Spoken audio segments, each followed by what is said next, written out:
नमस्कार, मैं हूं अमित पालित। बुलेटिन की शुरुआत करें बड़ी खबर के साथ जो गुजरात के भरूच से आ रही है।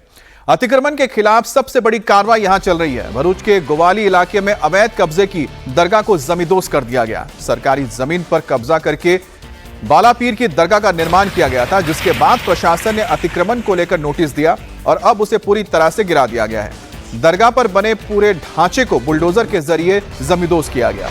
यहां मजार और 2 अवैध तरीके से कमरों का भी निर्माण किया गया था, जिसको प्रशासन की ओर से हटा दिया गया है। प्रशासन के एक्शन के दौरान वहां मौजूद दरगाह से जुड़े लोग भी सामने आए, जिन्हें प्रशासन ने नोटिस की जानकारी देते हुए एक्शन की कार्रवाई शुरू की।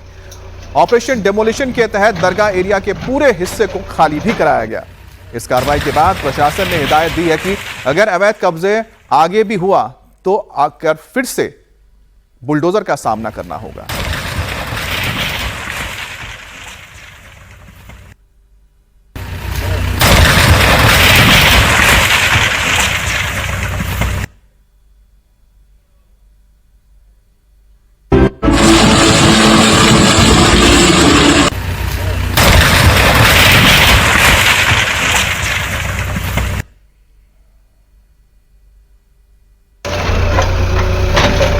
तस्वीर आप देख रहे हैं कि किस तरह से सरकारी जमीन पर अवैध कब्जा करके एक स्ट्रक्चर बनाया गया था। अब देखिए कि जो अवैध हिस्सा था उसे ही गिराया जा रहा है, जो बाकी बचा हुआ हिस्सा उसे नहीं गिराया गया, क्योंकि अतिक्रमण जहां तक किया गया है और दरगाह के नाम पर जो सरकारी जमीन के ऊपर एक ढांचा तैयार किया गया था उसे बुलडोजर के जरिए हटा दिया गया। बाकायदा इसके लिए नोटिस भी दिया गया था। जो जिम्मेदार लोग थे, इस दरगाह से जुड़े हुए लोग थे, उन्हें जानकारी दी गई थी, जिसके बाद फिर यह बुलडोजर की कार्रवाई हुई। लेकिन यहां पर आप देख सकते हैं कि एक ढांचा अभी भी वहां पर मौजूद है।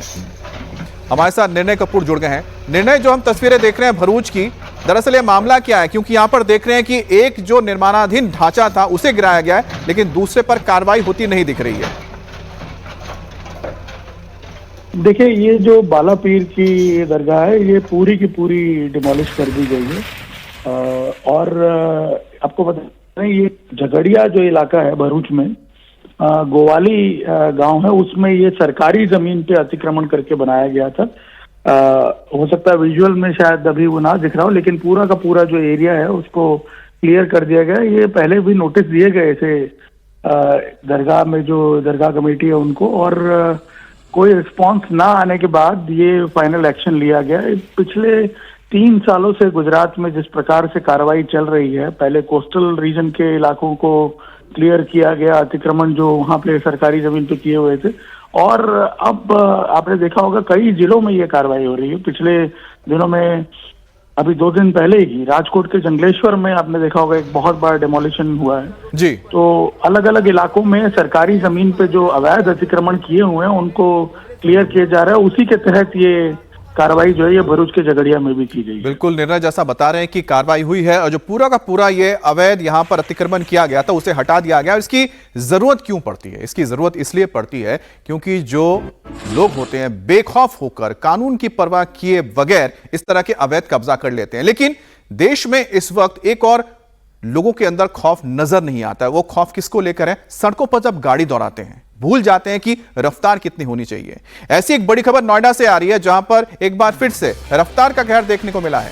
तेज रफ्तार थार ने बाइक सवार को टक्कर मार दी और करीब 10 किलोमीटर तक उसे घसीटते हुए ले गया। ये पूरी घटना सीसीटीवी में कैमरे में कैद हुई है। अब लगातार जो अलग अलग देश के हिस्सों से तस्वीरें आती हैं वो ये बताती हैं कि सड़क नियमों का पालन नहीं हो रहा है, स्पीड लिमिट को नहीं मान रहे हैं, कोई खौफ नहीं है गाड़ी चलाने वालों को। बताया जा रहा है कि पेट्रोल पंप पर बिना नंबर की थार गाड़ी में चालक ने तेल भरवाया, पैसे दिए बिना भागने लगा। तभी पंप कर्मचारियों ने थार सवार का पीछा किया और इसी दौरान थार चला रहे युवक ने बाइक सवार वाले को टक्कर मार दी, फिर उन्हें घसीटता हुआ करीब 10 किलोमीटर तक ले गया। इस दौरान बाइक में आग भी लग गई। लोग चिल्लाते रहे, लेकिन चालक गाड़ी रोकने को तैयार नहीं था। पूरी घटना सीसीटीवी कैमरे में कैद हुई है। पुलिस ने पीछा करके थार को पकड़ लिया है। अब पुलिस ने चालक को हिरासत में लिया और उस पर आगे की कार्रवाई हो रही है। अब सोचिए कि बिना नंबर की गाड़ी को लेकर सड़कों पे निकल रहे हैं लोग, तो ऐसे में अगर किसी को नंबर नोट करना हो, पहचान करनी हो, पहचान तक नहीं हो सकती है। और ज्यादातर मामलों में आपने देखा होगा इसी तरह की गाड़ियां सामने आई है जो बिना नंबर प्लेट के सड़कों पर दौड़ रही हैं, एक्सीडेंट कर रही हैं, दूसरों की जिंदगी के साथ खिलवाड़ कर रही हैं। अब प्रशासन के लिए यह बहुत बड़ी सिरदर्द है कि किस तरह से इस पर रोक लगाए। आप देखिए किस तरह से चिंगारी निकल रही है, बाइक इस थार के साथ अटक गई है, लेकिन उसके बावजूद ये व्यक्ति जो है अपनी गाड़ी को बिना रोके घसीटता हुआ इस गाड़ी मतलब बाइक को लेके जा रहा है और बाइक में आग निकल रही है। लोग उसे रोकने की कोशिश कर रहे हैं लेकिन उस पर कुछ फर्क नहीं पड़ता है, कोई डर नहीं है। और ये नोएडा की तस्वीर नहीं है, ये नोएडा की तस्वीर आप देख रहे हैं, किसी गांव की तस्वीर नहीं है, किसी कस्बे की तस्वीर नहीं है। नोएडा जैसा शहर जहां पर हर जगह पे सीसीटीवी लगा रखता है, पुलिस भी हमेशा यहां पर मौजूद रहती है ज्यादातर सड़कों पर, वहां पर अगर इस तरह की घटना हो रही है तो अपने आप में सवाल उठता है कि आखिरकार ये लोग इतने बेखौफ क्यों हो गए हैं? सड़कों पर गाड़ी दौड़ा रहे हैं या फिर कोई मौत की मशीन लेके चल रहे हैं जो लोगों की जिंदगी के ऊपर हमला कर रहे हैं? तस्वीर में आपको एक थार गाड़ी दिख रही है, तो एक बार फिर से देखिए किस तरह से थार गाड़ी के पहिए के साथ बाइक लगी हुई है, उसमें से चिंगारी निकल रही है, आग लग गई है और 10 किलोमीटर तक इसी तरह से बाइक को खींचता हुआ ले जा रहा है। उसे कोई डर नहीं है, कोई परवाह नहीं है। और मामला क्या था,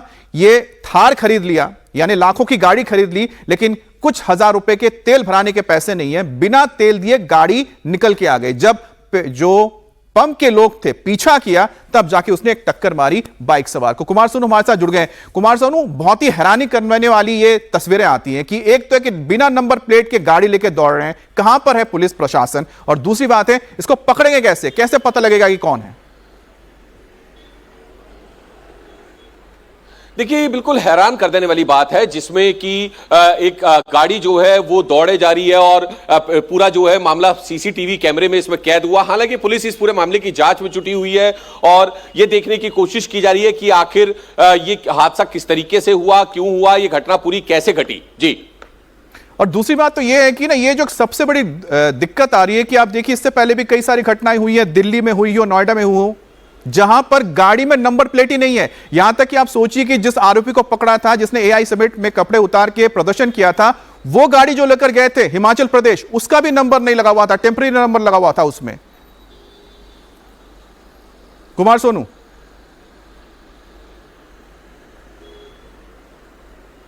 आपको आवाज मिल रही है?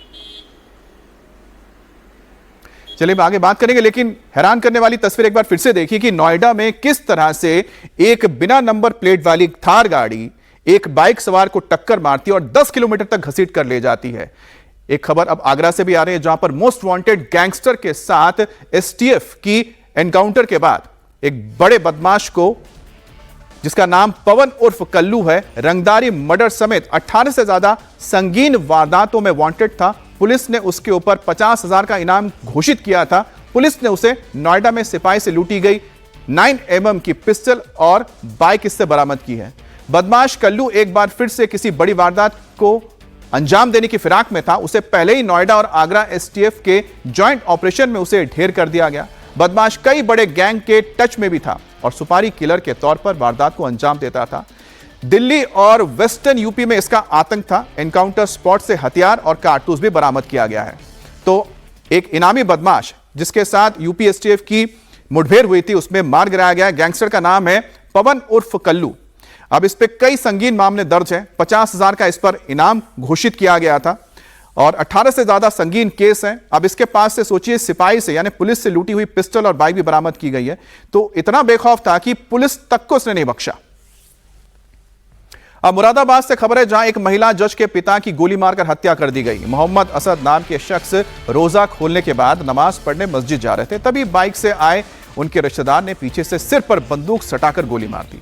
अब गोली लगते ही मौके पर गिर गए, जहां अस्पताल में डॉक्टर्स ने मृत घोषित कर दिया।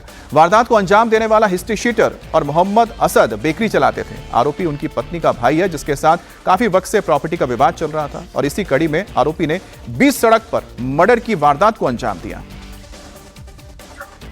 एक जिगर कॉलोनी के निवासी इस मोहम्मद असद थे। इनके ऊपर उनके साले ने, जिसका नाम जफर है, जो नागपनी क्षेत्र का रहने वाला है, उसने शाम में 7:30 बजे गोली चला दी और उसके बाद उनको तत्काल हॉस्पिटल लाया गया जहां उनकी डेथ हो गई है। इसमें जो लोगों से बातचीत हुई है, प्रथम दृष्टया ऐसा प्रतीत होता है कि इनके बीच में कुछ प्रॉपर्टी का विवाद है और उस प्रॉपर्टी के विवाद को लेकर उसने ये कृत्य किया है।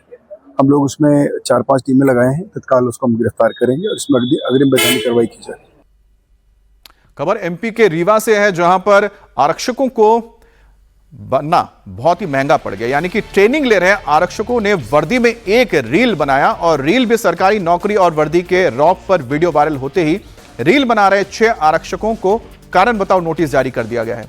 रील बना रहे आरक्षक कहते नजर आ रहे हैं कि शक्ल अच्छी नहीं तो क्या सरकारी नौकरी है, हमारे पास पैसा नहीं है तो क्या हुआ, मंथली तो आता है ना। ये वीडियो वायरल होते ही पुलिस महकमे में हड़कंप मच गया और फौरन विभाग की छवि धूमिल करने को लेकर उन्हें नोटिस थमा दिया गया है। रील में क्या वो कह रहे हैं आप सुनिए। शक्ल अच्छी नहीं है तो क्या हुआ, सरकारी नौकरी तो है ना। हमारे पास पैसा नहीं है तो क्या हुआ, मंथली तो आता है ना। हमारे पास कपड़ा नहीं है तो क्या हुआ, वर्दी तो है ना। तो आप ये देख रहे हैं तस्वीर जहां पर आप सोचिए कि जिनके ऊपर जिम्मेदारी है कि वो समाज के बीच जाएंगे, कानून की रक्षा करेंगे, अब ये कह रहे हैं कि हमारे पास शक्ल नहीं है तो क्या हुआ, सरकारी नौकरी है। और उसके बाद जो कह रहे हैं कि हमारे पास पैसा तो नहीं है तो फिर मंथली, तो इसका मतलब आप समझ रहे हैं ना। सुनिए इसको। शक्ल अच्छी नहीं है तो क्या हुआ, सरकारी नौकरी तो है ना। हमारे पास पैसा नहीं है तो क्या हुआ, मंथली तो आता है ना। हमारे पास कपड़ा नहीं है तो क्या हुआ, वर्दी तो है ना। अब सोचिए कि जो भ्रष्टाचार मिटाने के लिए इन्होंने वर्दी पहनी है, अगर उसी को अपने वीडियो के जरिए, रील के जरिए अगर उसकी वो हिमायत के तरफदारी कर रहे हैं तो ऐसे में क्या संदेश जा रहा होगा और ये क्या आगे जाके काम करेंगे। बहरहाल अब बात करते हैं त्यौहार से पहले मिलावटखोरी की। यूपी में होली से पहले मिलावटखोर एक्शन में आए हैं तो खाद्य विभाग में भी एक्शन में आ चुका है। अब खाद्य विभाग लगातार 72 घंटे में 300 किलो पनीर और 400 किलो मावा नष्ट कर चुका है। मऊ, चंदौली और बाराबंकी समेत कई जिलों में खाद्य विभाग की छापेमारी चल रही है, जिससे मिलावटखोरों में हड़कंप मच गया है। त्यौहार से पहले मिलावटखोर एक्टिव हो जाते हैं तो इस बार खाद्य विभाग भी एक्टिव है। धड़ल्ले से पनीर और खोया मिलावट करके ये बाजार में बेचने की फिराक में, और इसी के खिलाफ खाद्य विभाग की टीम भी लगातार छापेमारी कर रही है। यूपी के करीब 10 जिलों में खाद्य विभाग ने मिलावटखोरों पर शिकंजा कसते हुए उनके पास से भारी मात्रा में पनीर और खोया जब्त कर लिया है और नष्ट कर दिया है। तो कई जगहों पर मिठाई के सैंपल भी लिए गए हैं। खाद्य विभाग की टीम ने दो टूक कहा है कि अगर नकली मिठाई बेचते पकड़े गए तो बख्शा नहीं जाएगा और यह कार्रवाई उसी के खिलाफ चल रही है।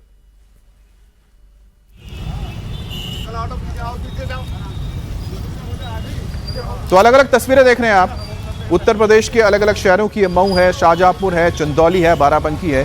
अब यहां पर जो मिलावटखोर हैं सोच रहे हैं कि त्योहार का महीना है, होली है, तो ऐसे में जो भी मिलावटी है धराधल मार्केट में बेचिए, यानी कि कम दाम में अपना नकली माल भी बेच दो और इसकी डिमांड ज्यादा है तो पैसे खूब कमाएंगे। लेकिन जैसे ही ये मिलावटखोर एक्टिव हुए हैं, खाद्य विभाग भी एक्टिव हो गया है। योगी आदित्यनाथ के जो प्रशासन है उसका हंटर अब खूब चल रहा है।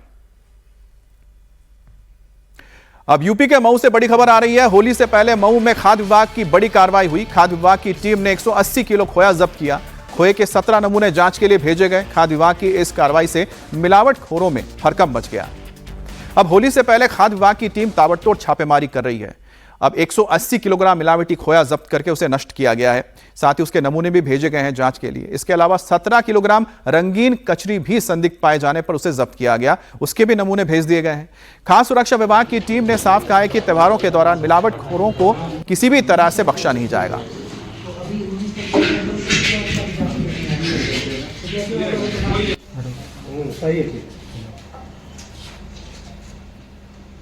उन्नीस तारीख से 28 तक हमारा अभियान है, जिसके अंतर्गत अभी तक खोया, कचरी, नमकीन, घी और खाद्य तेल, इन सब के नमूने संग्रह किए जाने के निर्देश दिए गए हैं। और अभी तक 17 नमूने लिए गए हैं। आज भी हमारी टीम कार्रवाई कर रही है एक मिठाई कारखाने पे, जिसमें अब तक 180 किलोग्राम खोए की जब्त किया गया है। उसके नमूने लेके जांच के लिए भेजा गया है और कुछ मात्रा में खोया नष्ट भी कराया गया है, जिसमें खराब होने की संभावना थी। चंदौली की खबर दिखाते हैं। चंदौली में 2.5 क्विंटल मिलावटी खोया जब्त किया गया। इस मिलावट खोए को होली में खपाने की तैयारी चल रही थी। पहले खाद्य विभाग ने मिलावटखोरों को पकड़ा, फिर खोया का सैंपल लिया और उसे आगे भेजा है। होली के त्यौहार को देखते हुए खाद्य विभाग की टीम ने खोया मंडी में छापेमारी की। इस दौरान लगभग 2.5 क्विंटल मिलावटी खोया जब्त किया गया। त्यौहार के मौके पर मिठाइयों की बढ़ती मांग के बीच मिलावटखोरी की आशंका को ध्यान में रखते हुए विभाग ने यह कार्रवाई शुरू की है और छापेमारी के दौरान टीम ने दुकानों और गोदामों से सैंपल भी इकट्ठा किए हैं। बताया जा रहा है कि खोया बिहार, मिर्जापुर और अलग अलग जिलों से लाया जाता है, फिर उसे खपाया जाता है। हमने अभी एक गाड़ी पकड़ी है, उसमें लगभग 10-15 क्विंटल खोया है। हम उसके प्रारंभिक तौर पे जांच किए हैं। जो खोया मिलावटी पाया जा रहा है उसके नमूने भरे जाएंगे और उनको डिस्ट्रॉय कराएंगे। आगे क्या कर रहे हैं? आगे इसको जांच के लिए भेजा जाएगा। जैसी रिपोर्ट आएगी उसके हिसाब से दंडात्मक कार्रवाई होगी। और यूपी के शाहजहांपुर में खाद्य विभाग की टीम ने बड़ी कार्रवाई की है। छापेमारी के दौरान मिला 1 क्विंटल खोया और 60 किलो मिठाई नष्ट किया। नकली खोए से मिठाई बनाई जा रही थी। नष्ट किए गए खोए की कीमत करीब 25,000 है, जबकि मिठाई की कीमत 18,000 रुपए बताई जा रही है। नकली मिठाई धड़ल्ले से बाजारों में सप्लाई की जा रही थी। खाद्य विभाग की इस कार्रवाई से अब व्यापारियों के बीच हड़कंप मच गया है, जो इस तरह की मिलावटी खोया या फिर पनीर या दूध का इस्तेमाल करते हैं। तो तस्वीरें आप देख रहे हैं किस तरह से एक बहुत ही खराब हालात में ये मिठाइयाँ बनाई जाती है। तो सबसे पहला तो हाइजीन का ही सवाल उठ जाता है कि कुछ साफ सफाई नहीं रखी गई है और यहाँ पर इस तरह से मिठाइयों को तैयार किया जा रहा है। अब ये मिठाई जब दुकानों तक जाएगी, फिर उसे बहुत ही अच्छे पैकेजिंग करके लोगों को बेचा जाएगा, तो उनके स्वास्थ्य के साथ कितना बड़ा ये खिलवाड़ है। और साथ ही इसमें जो इस्तेमाल की जा रही हैं चीज़ें मिठाई बनाने के लिए, खोया है, दूध है, पनीर है या घी, तेल है, इसमें भी अगर मिलावट है तो आप समझ सकते हैं कि ये कितना नुकसानदायक है लोगों के लिए।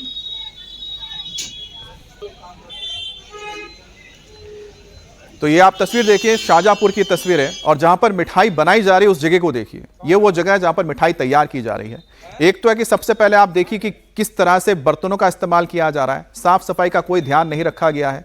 और साथ ही यहां पर जो सामग्री इस्तेमाल की जा रही है मिठाइयों को बनाने के लिए, चाहे खोया हो, पनीर हो, दूध हो, उसमें भी मिलावट पाया जा रहा है। तो आप समझ सकते हैं कि जब यहां से मिठाई बनकर तैयार होती होगी तो वो मिठाई नहीं बल्कि जहर का डोज है, जो आपके शरीर में जाएगा और आपको बीमार भी करेगा, हो सकता है आपकी जान तक ले ले। इसके साथ ही आपको बता दें कि पनीर है, गुजिया है, दूध के 25 सैंपल लिए गए हैं और इन्हें आगे जांच के लिए भेजा गया है। बताया जा रहा है कि मिलावटी लड्डू तक मिले हैं। और बाराबंकी से भी खबर आ रही है। बाराबंकी में खाद्य विभाग की टीम ने बड़ी कार्रवाई करते हुए 400 किलो दूषित दूध और 220 किलो मिलावटी बूंदी के लड्डू को नष्ट किया है। इसके साथ ही पनीर, गुजिया और दूध के 25 सैंपल लिए गए हैं। शहर में मिलावटी लड्डू को बनाकर धड़ल्ले से बेचा जा रहा था। इतना ही नहीं, मिठाइयों में दूषित दूध का इस्तेमाल किया जा रहा था। और खाद्य विभाग की टीम ने जब छापेमारी की, लड्डू दूध पकड़ा गया, इसमें यह पाया गया कि ये नकली है, तो उनको नष्ट करने का काम भी शुरू कर दिया गया। तो आप देखिए जिस तरह से ये दूध जो खराब हो चुका है, उस दूध का इस्तेमाल किया जा रहा था, उस दूध को यहाँ पर फेंक दिया गया नाले में। 400 किलो मिलावटी दूध को नष्ट किया गया है। इसके साथ ही लड्डू जो उन्होंने बनाए थे, लड्डुओं को भी नष्ट किया गया। यहाँ पर जो जांच अधिकारी है, तो देखिए कि एक एक करके जो बर्तनों में दूध रखा गया था, 400 किलो दूध इसी तरह से नाले में बहा दिया गया और इसी तरह से कई किलो लड्डू भी नष्ट किए गए हैं। तो पूरे उत्तर प्रदेश में होली के त्यौहार से पहले लगातार खाद्य विभाग की टीम छापेमारी कर रही है और जहां भी इसी तरह के, आप देखिए कि किस तरह से यहाँ, तो बागपत की तस्वीर हम आपको दिखा रहे हैं। अब बागपत में यहाँ पर आप देखिए पनीर, अब ये मिलावटी पनीर को नष्ट किया जा रहा है। तो जेसीबी मशीन के जरिए यहाँ पर आप देखिए कि किस तरह से जो नकली पनीर है उसे नष्ट किया जा रहा है, जिसका इस्तेमाल होना था मिठाइयों को तैयार करने के लिए। तो उत्तर प्रदेश के अलग अलग हिस्सों से इसी तरह की तस्वीरें आ रही है, जहाँ पर आपको खोया, पनीर, दूध, घी, सब मिलावटी चीज़ों का इस्तेमाल कर रहे हैं मिठाई बनाने के लिए। अब तक 29 नमूने लिए गए हैं, जिसमें अधिकतर मावा, दूध की बर्फी एवं अन्य खाद्य पदार्थों के नमूने लिए गए हैं और मिलावट की आशंका के आधार पर लगभग 450 किलोग्राम खाद्य पदार्थों को मौके पर नष्ट करा दिया गया है, जिसकी अनुमानित कीमत 1.5 लाख रुपए है। अब आपको सहारनपुर की तस्वीर दिखा रहे हैं, जहां पर 1500 लीटर दूध और 5 क्विंटल पनीर जब्त किया गया है। क्यों जब्त किया गया है? क्योंकि आशंका है कि ये जो आप दूध देख रहे हैं, पनीर देख रहे हैं, या जिस दूध से पनीर बनाया जा रहा है वो शुद्ध नहीं है, इसमें भी मिलावट है। तो मिलावटी दूध का इस्तेमाल करके यहां पर पनीर तैयार किया जा रहा था। देखिए पनीर जो तैयार किया गया है, अब यही पनीर बाजार में जाएगा, बाजार में इसका इस्तेमाल होगा मिठाई बनाने के लिए। आप सोचिए कि जो मिलावटी दूध से पनीर तैयार हो रहा है वो कितना जानलेवा हो सकता है। एक तरह से जहर है ये, और जब आपके शरीर में जाएगा तो आपके शरीर को कितना नुकसान पहुंचाएगा। आप तो मिठाई समझ के खाएंगे, खुशी खुशी खाएंगे, लेकिन रंग में भंग ये मिलावट खोर कर रहे हैं, और जो अपना ये काला धंधा चला रहे हैं, इसी के खिलाफ ये कार्रवाई चल रही है। 1500 लीटर दूध, लगभग 5 कुंटल पनीर आज यहाँ मौके पर निर्माण होते हुए पाया गया है। ये चूँकि आगामी होली का पर्व है, जिसके कारण लगातार त्योहारों में खाद्य पदार्थों की खपत बढ़ जाती है। सूचना प्राप्त हुई थी, उसी के आधार पर कार्रवाई की जा रही, नमूना संग्रह का कार्य किया जा रहा है। और गोरखपुर में फूड विभाग की बड़ी कार्रवाई हुई है। 150 क्विंटल मावा और 10 क्विंटल नकली सोन पापड़ी के साथ दूसरी मिठाइयों को जब्त करके नष्ट किया गया है। अब गोरखपुर की तस्वीर देख रहे हैं, जहां पर यह काला धंधा चलाया जा रहा था, और यहां पर भी नकली और असली का फर्क आप नहीं समझ पाएंगे। उसके लिए तो यहां पर आपको एक्सपर्ट ही होना पड़ेगा, क्योंकि आपके सामने जो परोसा जा रहा है उसमें बहुत सारे जो मिठाइयां हैं, खाद्य पदार्थ हैं, वो नकली है। और यही वजह खाद्य विभाग की टीम लगातार पहुंच रही है, सैंपलिंग की जा रही है, और यह पता लगाया जा रहा है कि किस तरह से ये नकली दूध पनीर का इस्तेमाल करके लोगों के जान के साथ खिलवाड़ कर रहे हैं। और ये जो पूरा काला धंधा चल रहा है नकली खाने पीने का, मिठाइयों का, ये क्यों चल रहा है? आपको पता है क्यों? होली की वजह से, क्योंकि होली की खुमार है, लोग खुश हैं, लोग मिठाई खरीद रहे हैं, मिठाइयां बांट रहे हैं, और इसी का इस्तेमाल ये काले धंधा करने वाले कर रहे हैं। लेकिन आपको जरा हम ले चलते हैं जहां पर ऐसा कुछ भी नहीं चल रहा है, वहां सब कुछ रंग बिरंगा है। मथुरा, काशी, हरिद्वार, जहां जमकर होली खेली जा रही है, और लोग भगवान की भक्ति के साथ साथ गाने गीतों के जरिए अपनी खुशी का इजहार कर रहे हैं। और देखिए किस तरह से यहां पर वृंदावन की तस्वीर आपको दिखा रहे हैं, जहां पर लोगों का एक हुजूम उमड़ा है। पूरे देश विदेश से लोग यहाँ पर होली देखने आए। यहाँ पर लठमार होली खेली जा रही है, फूलों की होली खेली जा रही है, लड्डू वाली होली खेली जा रही है। हरिद्वार में अबीर गुलाल से भगवान के साथ भी होली खेले जा रहे हैं, साधु संत यहाँ पर होली खेल रहे हैं। तो कुल मिलाकर देखा जाए तो इस वक्त पूरे देश के अंदर काशी से लेके वृंदावन तक, हरिद्वार तक, सिर्फ और सिर्फ आपको यहाँ पर भक्तगण इस वक्त होली के रंग में रंगे नजर आ रहे हैं। तो सबसे पहले आपको हम मथुरा की तस्वीर दिखाते हैं। मथुरा में होली का जो खुमार है इस वक्त लोगों के सिर चढ़कर बोल रहा है, लेकिन यहाँ पर देखिए सिर पर घड़े रखे हुए हैं और जिनमें दीप जल रहे हैं, और यहाँ पर ढोल नगारों के साथ लोग पारंपरिक ये होली मना रहे हैं। लठमार होली यहाँ खेली जा रही है, लड्डुओं की होली खेली जा रही है, फूलों की होली खेली जा रही है। तो यहाँ पर कम से कम तो यहाँ पर कुछ मिलावटी नजर नहीं आ रहा है। देखिए फूलों की पंखुड़ियाँ यहाँ पर आपको नजर आएंगी, कुछ लाल हैं, कुछ पीली हैं, कुछ यहाँ पर गुलाबी हैं, और इस तरह से देखिए फूलों की होली खेली जा रही है। हरिद्वार में आप देखिए जो साधु संत हैं वो भी इस वक्त होली का आनंद ले रहे हैं। तो भक्ति में डूबे ये तमाम जो रंग हैं वे बताते हैं कि हमारी भक्ति और हमारी शक्ति, हमारी परंपरा और हमारा हर्षोल्लास किस तरह से लोगों को जोड़ता है, संस्कृति को जोड़ता है, और सदियों से ये परंपरा चली आ रही है। और यहाँ पर साधु संत भी होली मनाते आपको दिखाई दे रहे हैं। नमस्कार, स्वागत है आपका। आप देख रहे हैं इंडिया टीवी, आपके साथ मैं हूं ज्योत्सना पाटनी। अमेरिका ने मिडिल ईस्ट में हथियारों का नया जखीरा फिर भेजा है। दुनिया का सबसे विध्वंसक युद्धपोत इजराइल के तट पर पहुंच चुका है। ईरान ने अमेरिका के सर्विलांस ड्रोन को मार गिराया। इजराइल में पब्लिक के लिए शेल्टर होम्स खोल दिए गए, अस्पतालों में बेड खाली कराए गए। तेहरान में खामेनेई ने डेथ टू ट्रंप के नारे लगवाकर अमेरिका का गुस्सा और भड़का दिया है। ईरान के खर्ग आइलैंड में एक्टिविटी बहुत बढ़ गई है। मिडिल ईस्ट में तनाव इस वक्त चरम पर है। रूस और चीन खुलकर ईरान का साथ दे रहे हैं। किम जोंग उन भी अमेरिका को धमकी दे रहा है। क्या मिडिल ईस्ट का महायुद्ध वर्ल्ड वॉर 3 कराएगा? एक डिटेल्ड रिपोर्ट हमने इस पर तैयार की है, देखिए। क्या 2026 में वर्ल्ड वॉर 3 होने वाली है?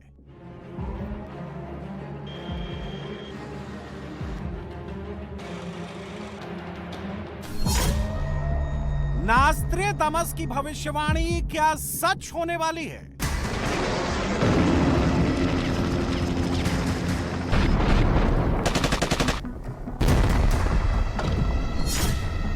बाबा वेंगा की भविष्यवाणी क्या सही होने वाली है?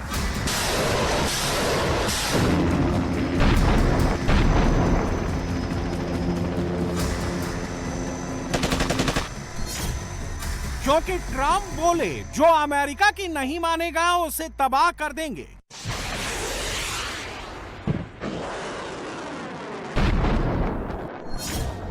पुतिन बोले रूस को खतरा हुआ तो सबको खत्म कर देंगे।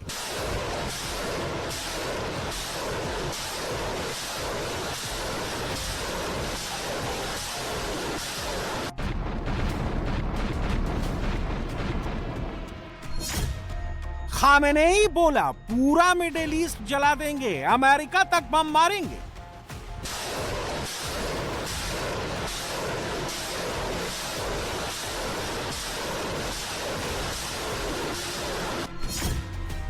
किम बोला चला देंगे एटमी गोला।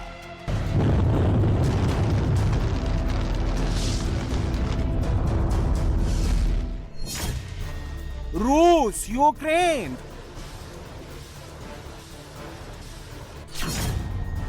चीन, ताइवान, उत्तर कोरिया, दक्षिण Korea, America, Iran, middle east में Israel versus Iran, Hamas, Hezbollah.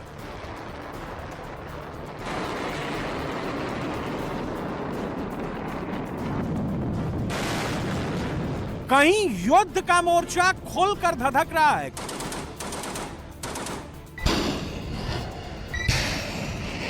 कहीं अंदर ही अंदर खतरनाक हथियारों की होड़ मची है। रूस और यूक्रेन के बीच 4 साल से बम गोला बारूद ही चल रहा है। पुतिन ताबड़तोड़ तबाही मचा रहे हैं, नाटो मिलकर भी रोक नहीं पा रहा है।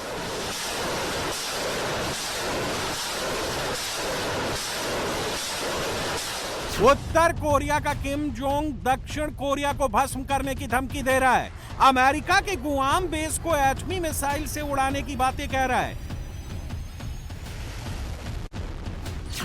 ट्रंप दादा पूरे वेस्टर्न हेमिस्फीयर पर कब्जे के लिए हथियार इधर से उधर भेज रहे हैं।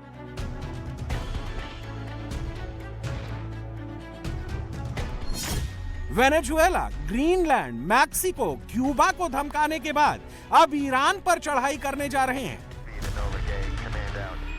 खामेनेई भी परमाणु बटन पाने के लिए मरने मारने पर उतारू हैं।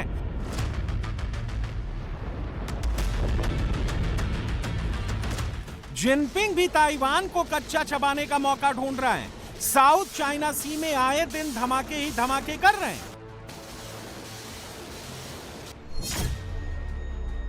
Putin, Kim, Khamenei, Jinping, Trump, Netanyahu, Macron, Starmer, Erdogan 2026 में 90% बातें युद्ध पर ही कर रहे हैं। इसीलिए पूरी दुनिया इस आशंका से सहमी हुई है, नास्ट्रेदामस और बाबा वेंगा की भविष्यवाणी कहीं सच तो साबित नहीं हो जाएगी। 2026 में परमाणु बम तो नहीं चल जाएगा। फ्रांस के भविष्यवक्ता नास्ट्रेदामस ने 2026 के 7वें महीने में युद्ध की भविष्यवाणी पहले कर दी थी। मिडिल ईस्ट में युद्ध छिड़ने की वजह से दुनिया के 2 गुटों में बंटने की भविष्यवाणी की थी। बुल्गारिया की भविष्यवक्ता बाबा वेंगा ने 2026 में पूर्वी देशों में बड़े युद्ध के छिड़ने की भविष्यवाणी की थी। यह भी बताया था कि बाद में दुनिया की बड़ी शक्तियां इसमें शामिल होंगी और वर्ल्ड वॉर 3 का आगाज हो सकता है। मिडिल ईस्ट अब महायुद्ध के मुहाने पर खड़ा है। अमेरिका, इजराइल ने ईरान को घेर लिया है। पूरब में चीन, ताइवान आमने सामने खड़े हैं। किसी भी दिन मिसाइलें तबाही मचा सकती हैं। अमेरिका, ईरान के बीच 3 दौर की बातचीत हो चुकी है। 4थे दौर की बातचीत अगले हफ्ते वियना में होगी। बातचीत में अब तक कुछ ठोस हासिल नहीं हुआ है। अमेरिका ने खामेनेई से एटमी मटेरियल मांगा है। खामेनेई ने ठेंगा दिखा दिया है। ट्रंप ने बैलिस्टिक मिसाइलों का प्रोडक्शन बंद करने और मशीनरी नष्ट करने की मांग की है। खामेनेई ने नो बोल दिया है। खामेनेई परमाणु बम की डील में अमेरिका को उलझाकर ट्रंप के बचे हुए 3 साल निकाल लेना चाहते हैं। खामेनेई को ट्रंप ज्यादा दिन बख्शने के मूड में नहीं है।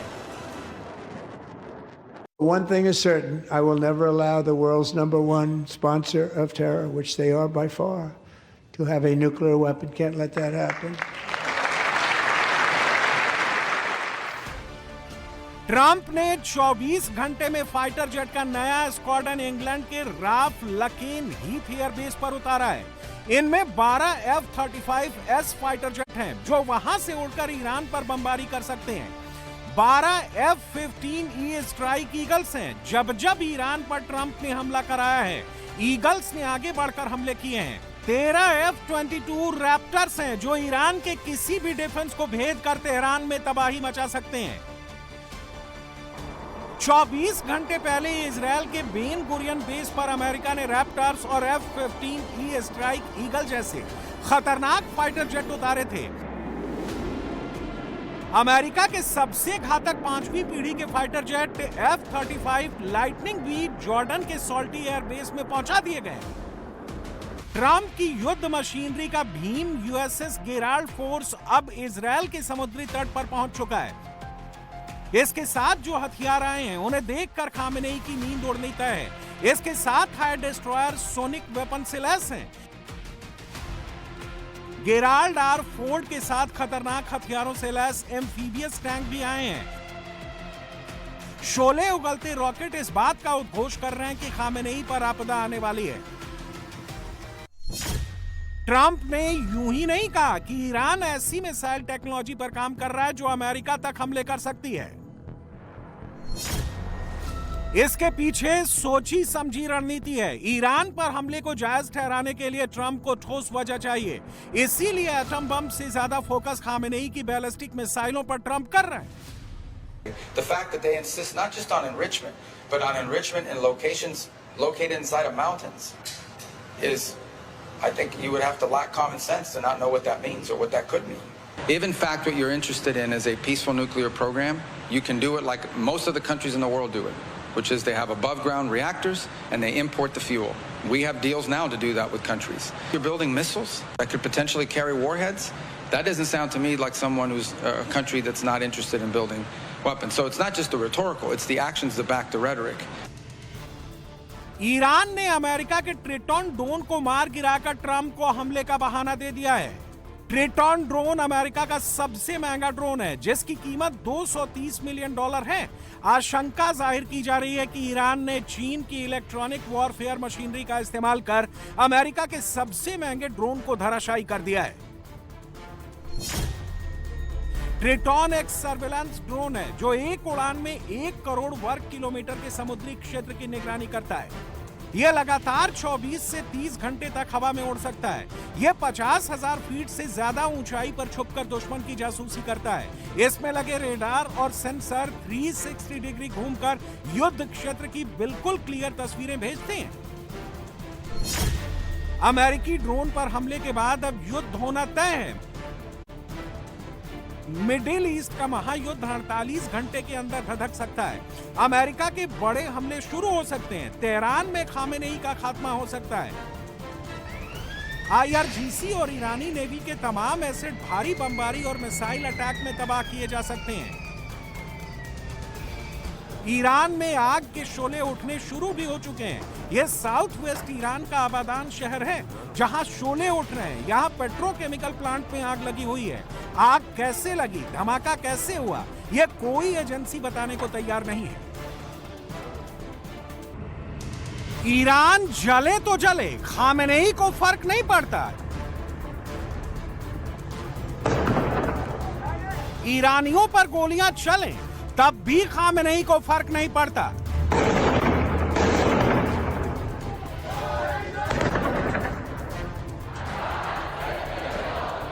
सैतालीस साल से खामेनेई को एक ही काम आता है, समर्थकों से डेथ टू अमेरिका के नारे लगवाना। डेथ टू इजराइल के नारे लगवाना। अब इस लिस्ट में डेथ टू इंग्लैंड और डेथ टू काफिर जैसे नारे भी जुड़ गए हैं।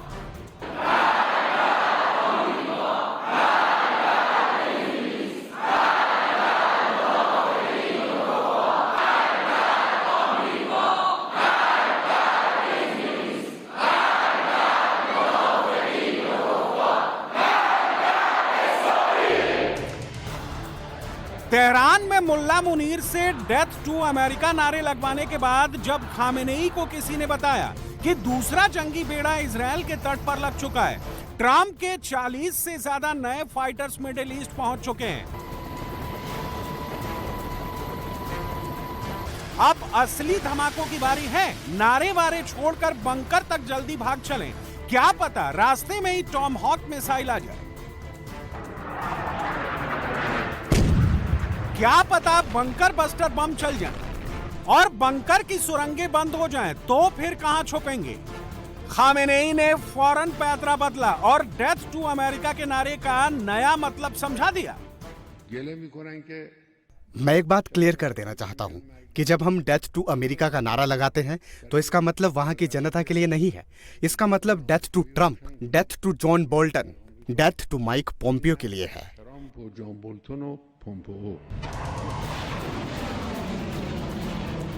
खामेनेई की जिंदगी का सबसे टफ टाइम शुरू हो चुका है। महायुद्ध किसी भी पल शुरू हो सकता है।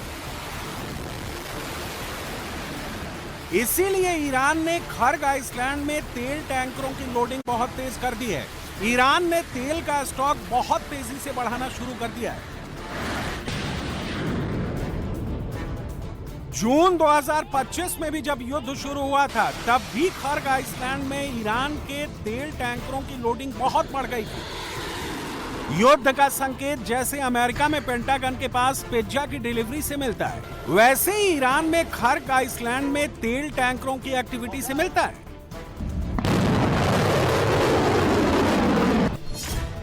ईरान का खर्ग आइसलैंड मेनलैंड से 38 किलोमीटर दूर फारस की खाड़ी में एक द्वीप है। ईरान के कुल तेल निर्यात का 90% यहीं से लोड होता है। करीब 70 लाख बैरल पर डे कच्चा तेल यहां से भेजा जाता है। इजरायल ने पिछली बार खर्ग पर बमबारी की थी। इस बार भी तेल फैसिलिटी सबसे पहले निशाना बनाई जा सकती है। ट्रंप खामेनेई के खात्मे के लिए बड़े बड़े हथियारों के साथ ही ड्रोन से सरप्राइज अटैक कर सकते हैं। अमेरिका ने इसके लिए बहरीन में स्कॉर्पियन नाम की एक ड्रोन यूनिट भी बनाई है। अमेरिका ने ईरान पर हमले के लिए वन वे अटैक ड्रोन तैयार किए हैं, जो लॉन्च होने के बाद सीधे खामेनेई के अड्डों पर जाएंगे और वहीं फटकर इस्लामिक रिजीम की कब्र खोद देंगे। ईरान को ड्रोन वॉरफेयर में बहुत आगे माना जाता है। अमेरिका बॉमर के मामले में बहुत आगे है। इस बार मिडिल ईस्ट के महायुद्ध में तय हो जाएगा कि खामेनेई की ड्रोन आर्मी में कितना दम है। ईरान का शाहिद कामिकाजे ड्रोन सबसे घातक माना जाता है, जो 2500 किलोमीटर तक हमले कर सकता है। ईरान का आराश ड्रोन लंबी दूरी का कामिकाजे ड्रोन है, जो रडार को चकमा दे सकता है। ईरान का मेराज 521 ड्रोन, जिसे स्विच ब्लेड के नाम से भी जाना जाता है, वो समंदर में अमेरिकी नेवी को निशाना बना सकता है। अमेरिका के पास प्रेडेटर ड्रोन है, जो कहीं भी तबाही मचा सकते हैं। ईरान के पास मोहाजेर ड्रोन है, जो भारी विस्फोटक के साथ लंबी दूरी तक तबाही मचा सकते हैं। ईरान ने हाल ही में 1000 नए ड्रोन IRGC को दिए हैं। इनमें रेडार क्रॉस सेक्शन बहुत कम है, जिससे अमेरिकी रेडार के लिए इन्हें ट्रेस और डिस्ट्रॉय करना बहुत मुश्किल हो सकता है। मिसाइल और ड्रोन वॉरफेयर में ट्रंप को खामेनेई से कड़ी टक्कर मिलेगी।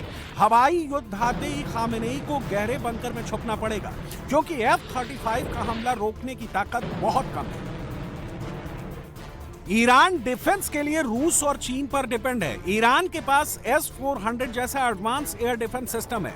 उसकी 10 बैटरी ईरान को मिल चुकी है। ट्रंप के हमले में बचने के लिए खामेनेई को S-400 का ही भरोसा है। तेहरान में अब जिनपिंग ने भी सस्ते तेल का एहसान चुकाने के लिए एडवांस AQ-9 सिस्टम लगा दिया है, पर इस सिस्टम पर ईरान को भी ज्यादा भरोसा नहीं है, क्योंकि असली युद्ध में चीन के हथियार टिकते नहीं हैं। खामेनेई की तरह ट्रंप को अपना दुश्मन नंबर 1 मानने वाला नॉर्थ कोरिया का तानाशाह किम जोंग उन भी एटमी हथियारों का जखीरा लगातार बढ़ा रहा है। किम के पास 50 परमाणु बम होने का अनुमान है। वो हर साल करीब 10 एटम बम बनाने की क्षमता रखता है। उसकी होसोंग 17 मिसाइल 15,000 किलोमीटर से ज्यादा मार कर सकती है। होसोंग 20 मिसाइल ट्रंप के गुआम बेस को धुआं कर सकती है। इजरायल के खिलाफ लड़ाई में किम जोंग ने ईरान के जरिए हथियार हमास को पहुंचाए थे। अब बड़ा सवाल यह है कि किम जोंग उन ईरान को लंबी दूरी की बैलिस्टिक मिसाइलें दे सकता है। अगर उसने ऐसा किया तो फिर महायुद्ध 3 में बहुत बड़ी तबाही होनी तय है, क्योंकि अमेरिका फिर वो करेगा जो कल्पना से परे है। मिडिल ईस्ट में भले ही युद्ध की आहट है, लेकिन भारत में इस वक्त होली की खुमारी है। उत्तर प्रदेश के मुख्यमंत्री योगी आदित्यनाथ ने उत्तर प्रदेश में होली को लेकर खास तैयारियां की हैं। अब योगी की तैयारी देखकर हिंदुओं ने भी अपनी तैयारी शुरू कर दी है। उत्तर प्रदेश में हिंदू रंग गुलाल उड़ाते हुए मार्च कर रहे हैं। मथुरा, अयोध्या और काशी में महाजुटान हो रहा है। आइए इस पर भी आपको एक रिपोर्ट दिखाते हैं। योगी जापान दौरे से यूपी लौट चुके हैं और योगी ने पहला ऐलान हिंदुओं के नाम कर दिया है। योगी ने हिंदुओं को होली पर बड़ी सौगात दी है। इस बार होली 4 दिन तक मनाई जाएगी और अब यूपी में हिंदुओं का मार्च शुरू हो गया है। दूसरी तरफ यूपी के भाईजान भी रमजान के रंग में रंगे हुए हैं। यूपी में रमजान और होली एक साथ चल रही है, इसलिए हैदराबादी भाईजान का दिल मचल रहा है। लखनऊ एयरपोर्ट पर योगी की फ्लाइट सुबह 4 बजे लैंड हुई और लखनऊ पहुंचते ही योगी ने ऐलानों की झड़ी लगा दी। योगी ने एक फैसले में 5 बड़े ऐलान कर दिए।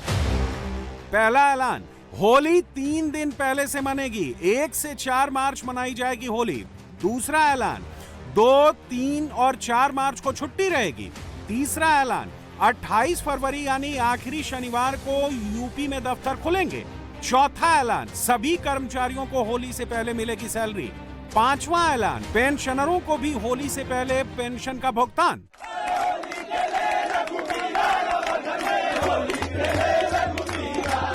योगी आदित्यनाथ ने ऐलान के साथ साथ चेतावनी भी दी है। योगी ने कहा है कि होली को लेकर हुए ऐलानों में किसी भी तरीके की लापरवाही बर्दाश्त नहीं होगी। योगी के ऐलान के बाद अब हिंदुओं का मार्च शुरू हो गया है। अयोध्या से बरसाना और मथुरा तक हिंदू रंग गुलाल उड़ा रहा है।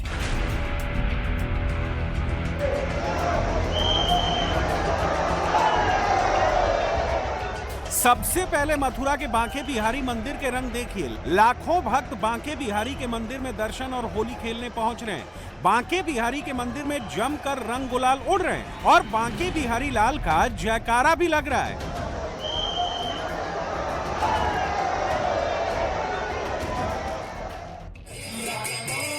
अब देखिए मथुरा के ही श्री कृष्ण जन्मभूमि के बाहर की तस्वीरें।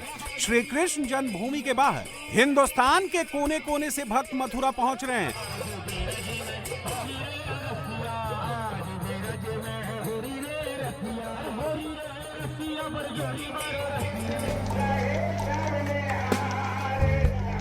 मथुरा से लेकर वृंदावन, ब्रज से लेकर बरसाना और नंदगांव से लेकर गोकुल की गलियों में रंग अबीर उड़ रहे हैं। हिंदू जोगीरा वाले गीत गा रहे हैं, राधा रानी का जयकारा लगा रहे हैं।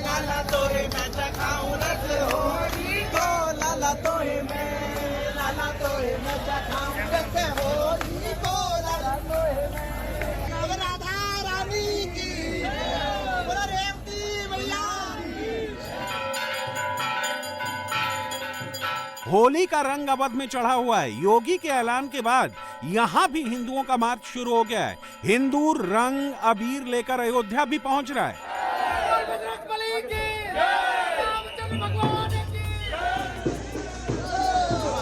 अयोध्या में रंग भरी एकादशी के साथ ही होली की शुरुआत हो चुकी है। हनुमानगढ़ी से नागा साधुओं की टोली शोभा यात्रा निकालकर अयोध्या के हर मठ और मंदिर में होली का निमंत्रण दे रही है।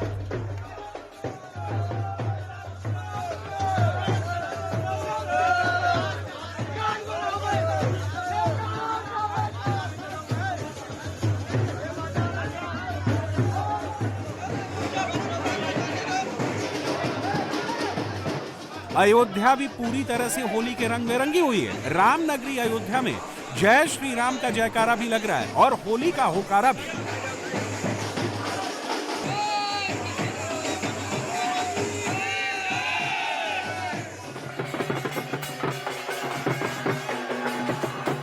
अब बनारस का रंग देखिए। बनारस में रंग गुलाल के साथ साथ भस्म उड़ाई जा रही है। शमशान के राजा शिव की नगरी में शमशान की राख से होली खेली जा रही है।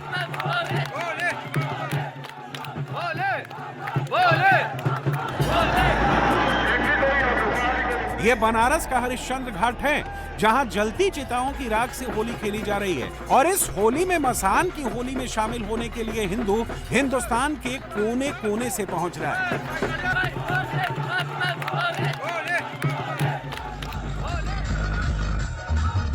मसान की होली सिर्फ हिंदुओं में पॉपुलर नहीं है, इस होली की धूम हिंदुस्तान से लेकर 7 समंदर पार तक है। What's your name? My name is Hamish from Australia. We celebrated Masane ki Holi. What do you feel? My second time. Very beautiful, very unique to India, and everyone must see once in their lifetime. अब देखिए संभल का रंग। संभल में भी हिंदुओं का रंग चढ़ा हुआ है। संभल की गलियों में हिंदू रंग गुलाल भी उड़ा रहे हैं और डीजे बजाकर डांस भी कर रहे हैं। संभल में रंग एकादशी के मौके पर हिंदुओं ने खाटू श्याम की यात्रा निकाली है, जिसमें हजारों हिंदू शामिल हुए हैं। अब संभल की एक और तस्वीर देखिए। जब संभल में खाटू श्याम की यात्रा निकाली जा रही थी, तब ये यात्रा मुस्लिम गलियों से भी रंग गुलाल उड़ाते हुए निकली। जब ये यात्रा मुस्लिम मोहल्ले में पहुंची तो मस्जिदों को तिरपाल से ढक दिया गया और ये सब जुमे के दिन हुआ। आज रमजान का दूसरा जुमा है, लेकिन यूपी में होली को लेकर कोई बवाल नहीं हुआ है। संभल में रंग गुलाल भी उड़ाए गए और मस्जिदों में नमाज भी हुई। एक तरफ हिंदुओं पर होली का रंग चढ़ा हुआ है, तो दूसरी तरफ इस रंग को और गाढ़ा करने की तैयारी चल रही है। अलीगढ़ में महिलाएं रंग और गुलाल के पैकेट बना रही हैं।